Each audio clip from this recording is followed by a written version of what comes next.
Hi mga Jai! Welcome to my life and ang dami natin sumpa ngayon. Hindi ako nakapag-ahit and I know madami na naman magko-comment na super dry natin. Opo, at tanggap ko na.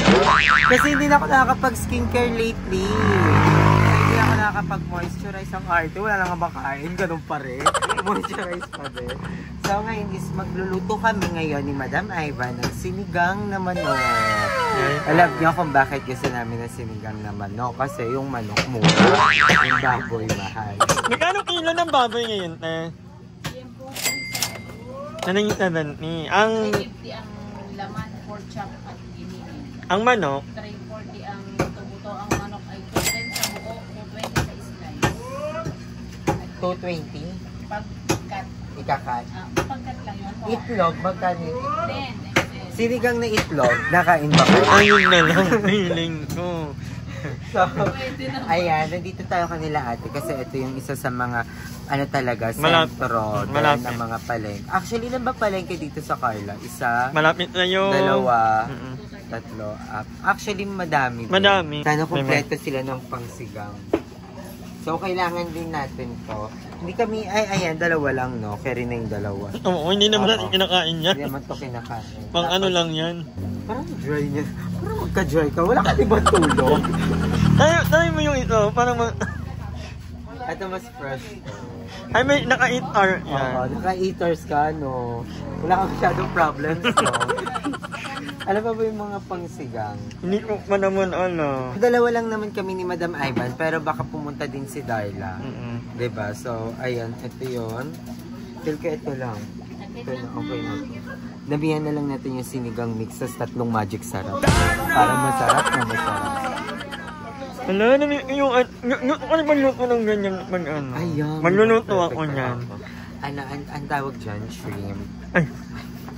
Hindi, buttered shrimp. Ano? Buttered shrimp. Oo, pwedeng buttered shrimp or salted shrimp. Sino bang nagluluto niyan dati? Salted egg shrimp. Ganon. Tayo ano tayo? Ang ilong Ay, manok. kami na ba, te? Kasi madalas mga tindera yung mga nagchichismis at sagaan tayo yung Oo, wala, iba na ngayon. So, ayun, nakauwi na kami sa bahay and ipiprepare na natin yung mga kailangan sa ating pagluluto ng sinigang. So, binabalatan lang natin yung labano. So, minipis lang. Actually, first time ko din magluto ng sinigang. Hindi ako marunong magluto ng sinigang, pero ang alam ko naman sa pagluluto, basta pagsama-sama mo silang lahat, kaya yun na yun. So, ayan. Tsaka yung mga importanteng ingredients, meron ka, laban na yun. Ganun naman na tao nakamotor. Ay, sorry. Upgraded na sila. Nakamotor lang pa. Medyo mahal yung kamatis nga. 200 ang kilo. Tapos ang liliit pa na ito. Kaya walang kamatis dyan kanila tito. Hindi sila nagtitinda. Hindi, kasi natitiraan niya ang kamatis. Hindi naman nagtatagal ang kamatis. And nakita ko yung vlog nila Jessica, madam, pauwi na sila. So, parang pauwi na ata sila. Tapos, kanina mo daw, nag-movie marathon din ako ng kay Kuya Lloyd. Kasi, napanood ko yung vlog ni Alex Gonzaga. Tapos, parang meron siya doon na sinurprise na funny. Na parang may content sa Alex na, Alex baka naman. Tapos, magsisend ka ng letter kay Alex, tapos tutuparin niya yung wish. Tapos, yung isang nanalo doon, noon niya talaga sabi niya, naging favorite ko po si Ate Alex simula nung napanood ko po siya at lumabas sa vlog ni Lloyd Cadena. Sabi ko, no! Masabog nagulat ako, kaya yun, super watching na ako ulit. As in. Kaya yung mga video niya ngayon lumalabas sa feed mo? Oo, kaya yun ang mga napapanood ko lately. At ng bagyo, yun ang minamarathon ko. Tapos nakita ko din sa ano yung algorithm ng BNT, ang daming nanonood ngayon ng old videos ng BNT. Sobrang dami. As in, parang yung pinapanood, yung mga old videos din. Grabe na. Ang dami namang kamatis. Ha? Kinamatisan kasi. Hindi kasi liliit naman yun. Masarap pang sinigang pag maraming kamatis. Yung mamumula-mula talaga siya. Magkakaroon mo yun, ha? Nang basa. Ano ka talaga yan or ano? Ako ay Google ka pa yan. Parang ikaw, lang din. Pero, natsatsabahan mo, masarap. Ito medyo komplikado to, sinigang to. Gusto ko pa naman sa sinigang, yung sobrang lapot na sinigang. At hindi ko alam kung paano siya ina-achieve. Baka kailangan, tuloy-tuloy yung ng pagpapakulo. Kulang na lalagyan ko na lang to ng harina para malapot. Hindi to sinasama, no, madam? So, mga Joy, mag-i-start na tayo. And, papainitin muna natin yung kawali dahil yun ang ating first step. So, eto pala ang ating mga ingredients. So, meron tayong kangkong leaves, tapos gabi, siling green, tapos yung labanos, tapos kamatis. And, bawang and sibuyas, tapos ginisa mix, and ang ating manok. And ang ating mantika, bumili pa ako ng mantika. Dapat ang gagamitin ko yung used oil. Kaso naisip ko, ang dami ng pinagdaanan niya. Nagprito na kami ng tilapia, ng baboy, ng manok, ng itlog, hotdog. Kulang na lang pati gallstone namin. Iprito na namin doon para gamit na gamit. So, bumili na lang ako ng bago. So, maganda yung gantong mantika yung nasa San Miguel. Ano, first time ko magluto na sinigang. Ay, very Madam Ivan. First time ko to! Sana masarap! Madam, pero nga ako sanche. So, sibuyas muna. So, ayan. Igigisa lang natin siya. Anin lang natin konti. Yung medyo magkakaramerize. And after nyan is yung ating bawang. Yan, ilagay na natin sila. May sabay-sabay na sila dyang masuka. Next natin is yung ating kamatis para ano na talaga siya. Para maluto niyo yung kamatis. Kamay na natin. Nagugas naman tayo. Ayan, nalagay na din natin yung kamatis at sunog na yung bawang at sibuyas. So, perfect yan. Magandang senyales yan na hindi to maaayos. Hello! It looks so yummy. Alam mo, dati okay na ako pag nagigisa ng may bawang at sibuyas. Pero ngayon, mas satisfying pala talaga. Tsaka parang mas masarap pag may kamatis. At saka nahilig ako sa kamatis. Lalo na nung nag-stay kami dito sa Cavite. Kasi nahilig ako sa kamatis na may itlog na pula. Kaya parang naging favorite ko talaga siya. So, ayan, okay na yan. Hindi ko na alam yung charot. Feel ko yung manok. Kailangan na natin ilagay yung manok. Para kumapit sa kanya yung... Wala, ang sarap. Tignan niyo, tignan niyo. Ayoko yung ako lang yung nakakakita eh. Tignan niyo guys. Kung gaano kasarap. Diba? Kakapit yung lasa ng kamatis dyan, nak. Wala, ang sarap. So, ayan, antayin lang natin siyang sobrang mangulo ng bonggang-bongga. Igigisa lang natin siya dyan ng very, very light pa. Hindi, ang sarap. Hindi ko okay na to. Madam, tikman mo nga. Wala pa ba? Pa siya sunog. Pero, konti lang yan. Pero, naman dalawa lang naman tayo. 6 na piraso yan na manok. Kasi siya ng tubig para lumambot na siya. Akin ko 1 baso pa. 2 basong tubig. Dapat nga 3 tabo eh. Wala kasi kaming tabo eh. Parang may bagyo na naman. So, ayan, okay na yung gano'ng kadaming sabaw. And then, papakuluan lang natin yan.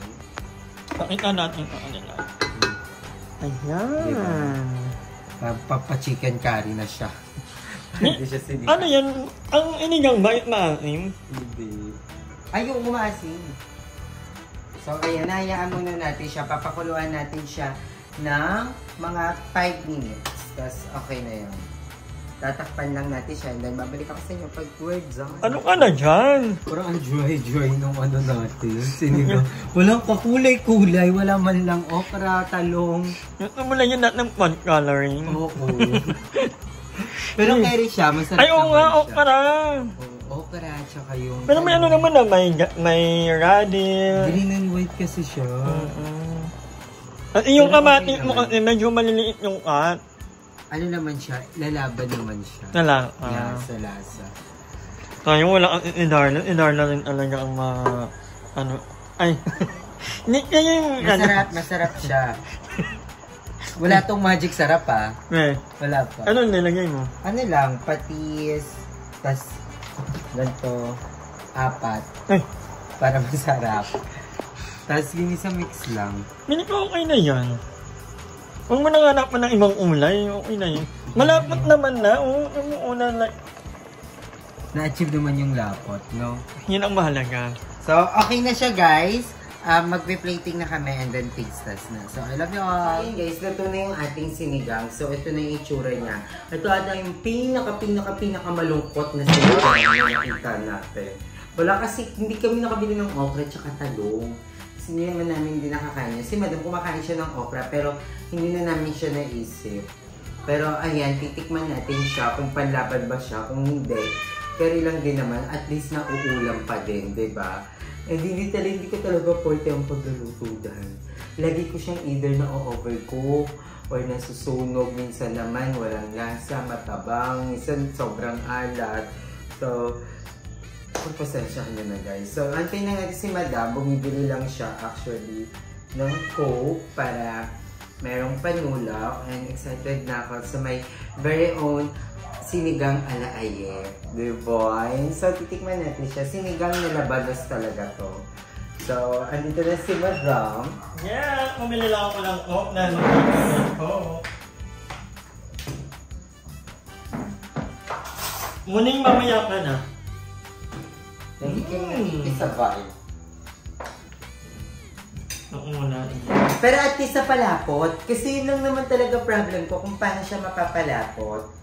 Pero diba, napalapot naman siya. Kung hindi siya masarap, at least malapot. Hanapin mo yun. Magkakamukha kasi sila. Magkakamukha yung labanos. Ayoko pa dito manok na ano, yung malaman. Malaman. Ito ko yung ano ka, yung... Dapat hindi mo muna masyadong dinamihan. Dapat dito muna sa gilid. Para kung hindi masarap, mag-corn beef ka na. Hindi mo nila yan ng mga anong... Nila.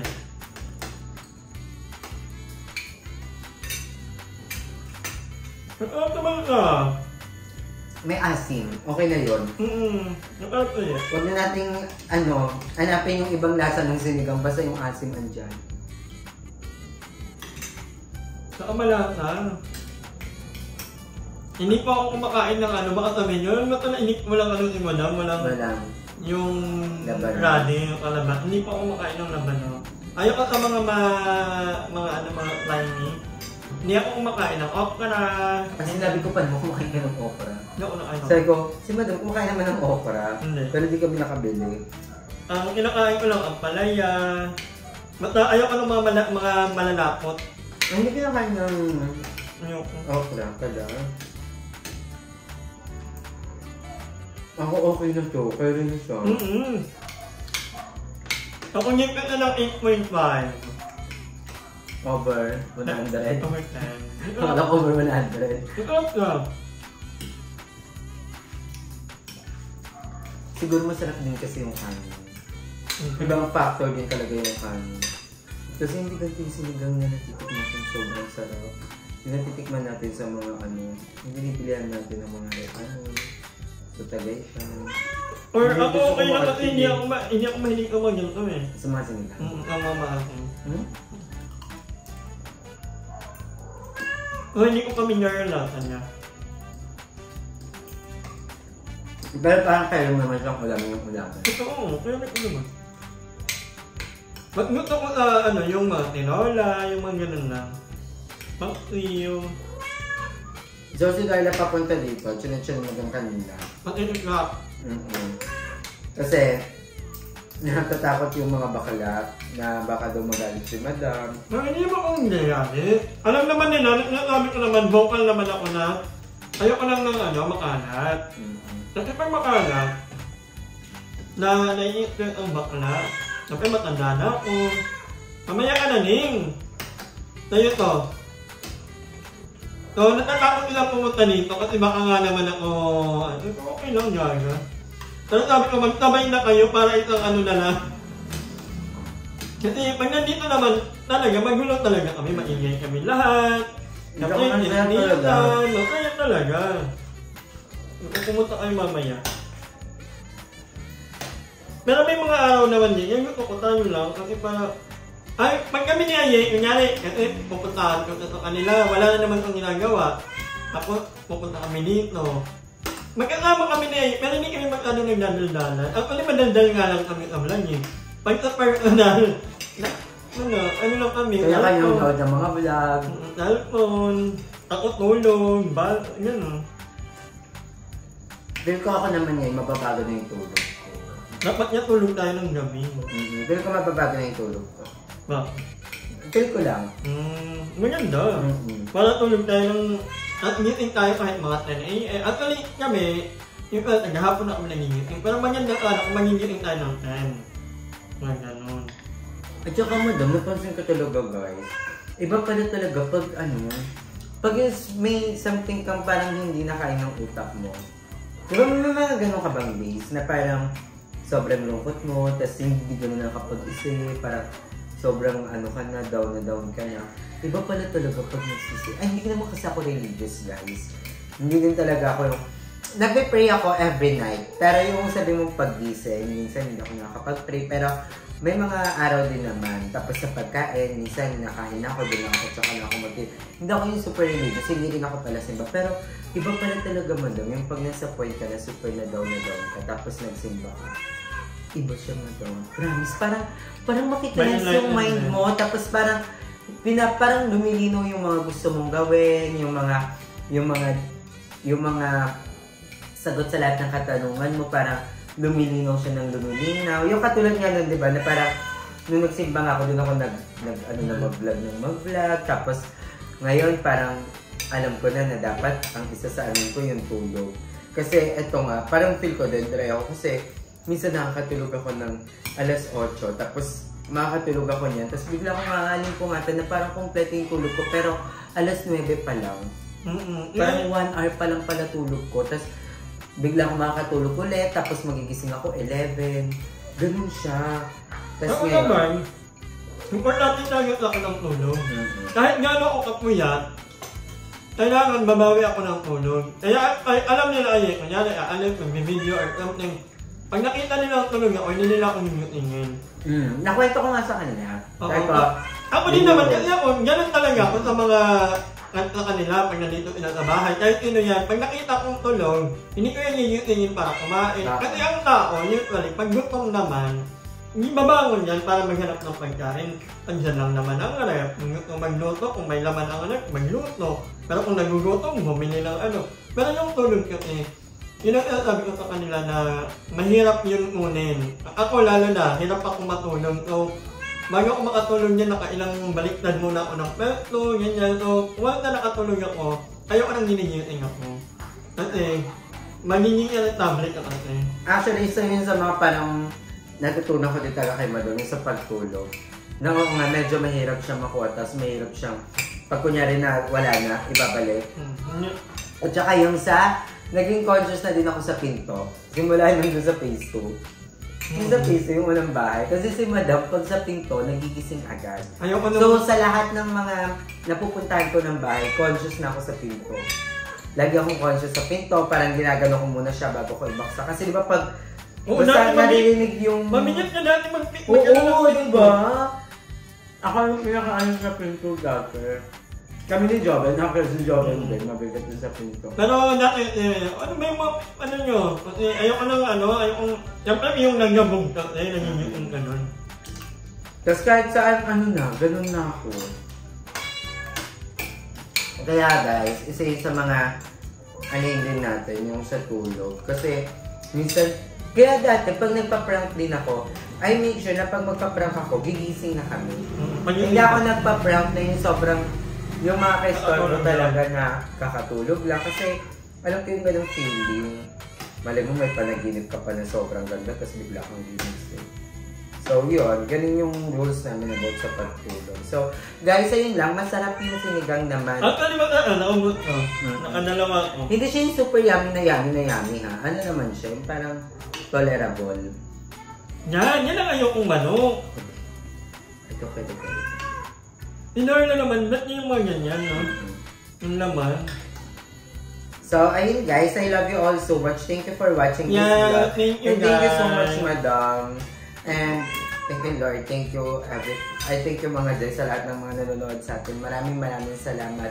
And ayan, hanggang dito na lang ang vlog natin. I love you all so much. And ayan na ang ating sinigang na pinakamalungkot sa lahat. I love you all. Bye!